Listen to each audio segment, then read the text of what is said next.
Yung patapos ng taon, bagong taon na naman, at saka bagong dagdag na naman ng edad mo. Ay nako, sana taon lang ang dumagdag. Sana taon lang ang magbago. Wag ang edad ko. I can't deny that I'm going to be um having a white hair soon. Hair, hair, hair.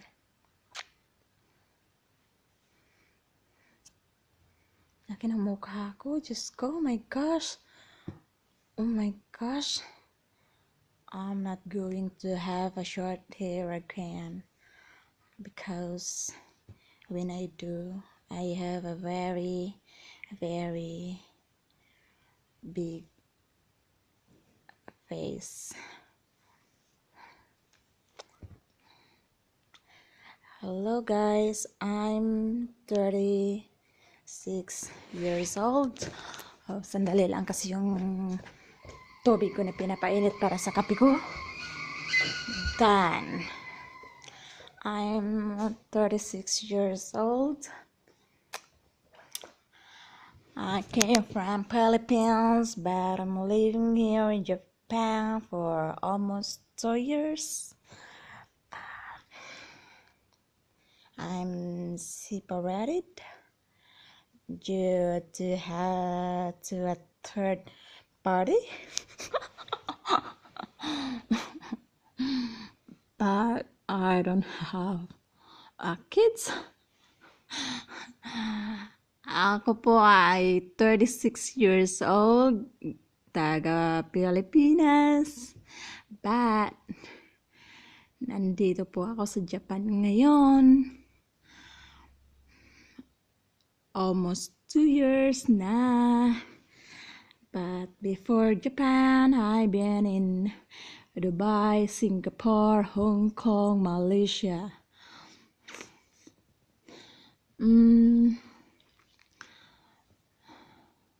Alam nyo guys, pag yung for example, yung sa mga single pa na hindi pa nag-aasawa, alam nyo, pag na kayo mag-aasawa, tapos pag medyo total yung family nyo sa mga asawa nyo, mag-isip na kayo. At saka, proven and tested yung mother knows talaga. Kasi nung ikinasal ako, tutol yung mga kapatid ko. Wala na akong magulang noon time na yun. Ayaw nila sa mapapangasawa ko. Pero, pinilit ko talaga yung, gusto ko. Nagpakasal talaga ako sa taong yun. Na 2 beses ko palang, hindi naman 2 beses. Yung parang 2 beses kami nakikita kasi, 2 bakasyon ko yun. Yung pangatlong beses namin nakikita, yun na yung time na ikinasal na kami. But, unfortunately, wala pang 1 year yung kasal namin. Nahuli ko na yun sila ng babae sa messenger. Nagme-message na yun sila. At sabi pa yung tawag pa ng babae sa kanya, ay, love. Samantalang ako siya love talaga. Pero, daw yun? High school or elementary sweetheart daw niya yun eh. Pero, magpinsan pa sila. Yun ang sabi ng nanay niya. Tapos, after nung nahuli ko, kinumpronta ko silang dalawa. Todo deny naman sila. So, hinayaan ko lang. But, last year, wala na yung asawa ko. Hindi na nag Merry Christmas, Happy New Year. Wala na yun. Hindi na nag-message ng ganun. Tapos, pero hindi ko siya kinumpronta, pero iba na yung kutob ko kasi nakauwi na yung babae nun galing Middle East. kinukutuban na ako noon. Pero inaano ko lang siya na, hindi ba kayo nagkita ng babae? Sabi ko sa kanya, sabi naman ng ex-husband ko, hindi, bakit naman kami magkikita? Sabi ko ganon. Pero nagkikita na pala yun sila. So, eventually, mga February 11 yata yun, may nag-message sa akin. Hindi ko din alam kung sino yun kasi hindi ko mabasa yung pangalan niya sa account na yun kasi para siyang Arabic ang pagkasulat noon sa words, tapos wala din picture, ganon. Ang sabi lang niya, yung asawa mo, tsaka yun lang ang babae, laging magkasama, tuwing may disco, ay pag yung hindi nga daw nakakilala sa kanila, iisipin na na sila yung magkarelasyon na parang mag-asawa dahil sobrang sweet, talo pa ang honey sa kaswitan, ganon. So, nung na yun, grabe sumabog na yung dibdib ko. Hindi ko na mapigilan yung emotion ko, yung galit ko. So, tinry ko siyang kinuntak. Kaso, hindi ko talaga siya makontak that time.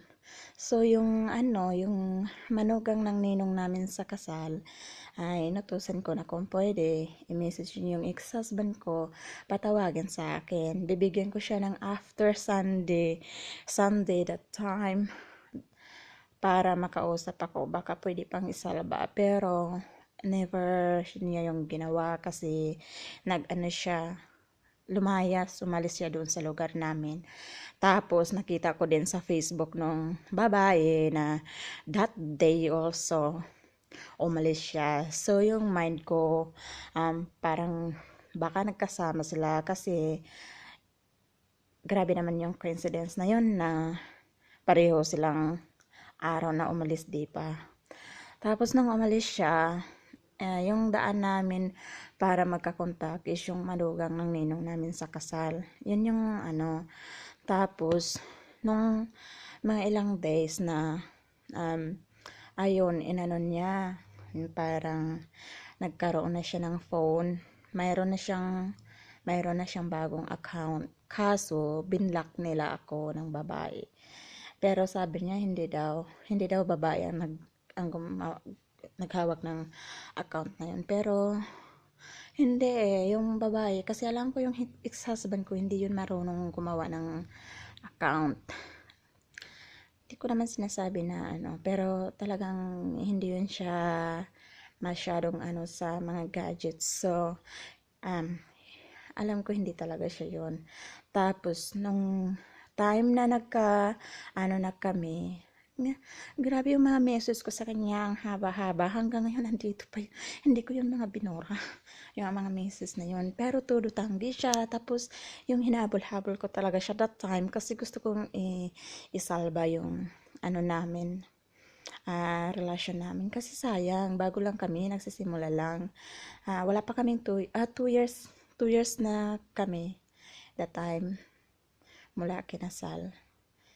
Tsaka more than 2 years na kami mula nung magkakilala. Ganon. Pero hindi ko talaga masasabing kilala ko na siya kasi hindi kami nagkakasama ng matagal. Yun nga, hindi ko din naman sinabi na wala akong kasalanan. May kasalanan din ako syempre kasi hindi ko nagampanan yung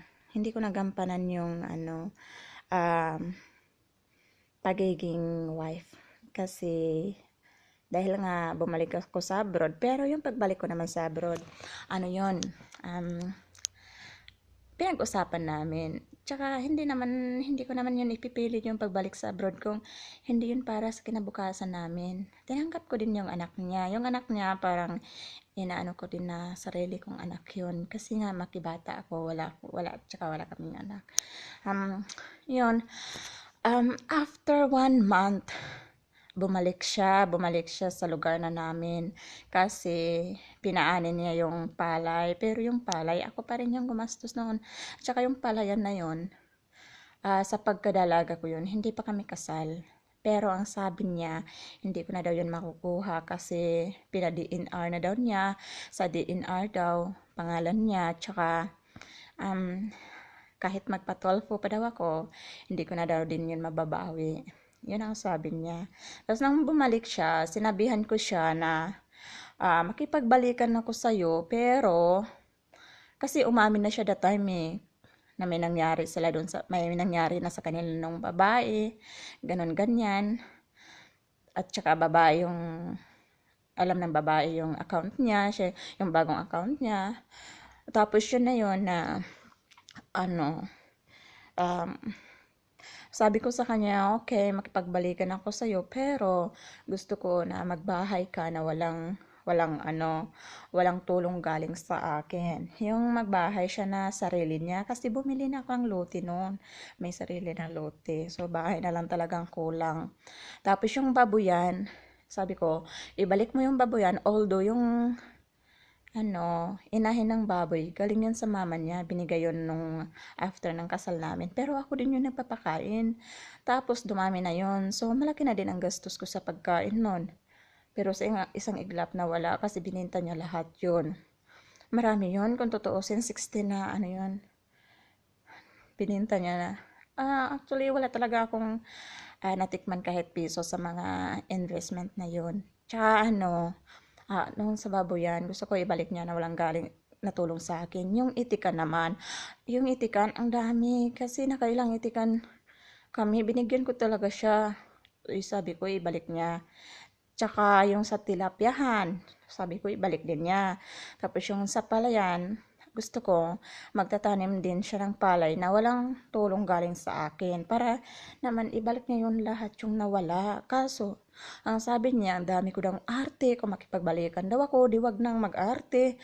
Sabi niya ng ganon, na kung gusto ko daw ng bahay, may kubo naman daw doon sa palayan. Yung sabi niya ganon. Yung parang, sige, parang sabi ko, wag na, hindi na tayo magbalikan kasi sa ganyan na mga kondisyones ko, hindi mo nga maibigay eh. Yung gusto nga niya magpapakabit ng kuryente doon sa palayan, so binigyan ko siya. Laki din ang pirang nawala ko doon.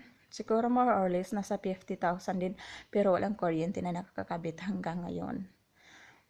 Yung parang, so umabot ako sa point na hindi ko na pwedeng ibaba yung pride ko kasi binaba ko na talaga yon, pero hindi pa rin. So sabi ko, it's time to stop chasing him. To this it's time to stop na sa kanya. Umabot na ako sa point na sabi ko, okay, it's time to let go na talaga sa kanya. Ayaw ko nang maghabol, ayaw ko nang bumaba pa ng masyado kasi bumaba na talaga ako eh. So anyways, hanggang dito na lang muna. Next time na naman pag may time ako, ikukwento ko din yung mga past ko, yung sa mga lugar, sa mga countries na napuntahan ko na. Bye-bye!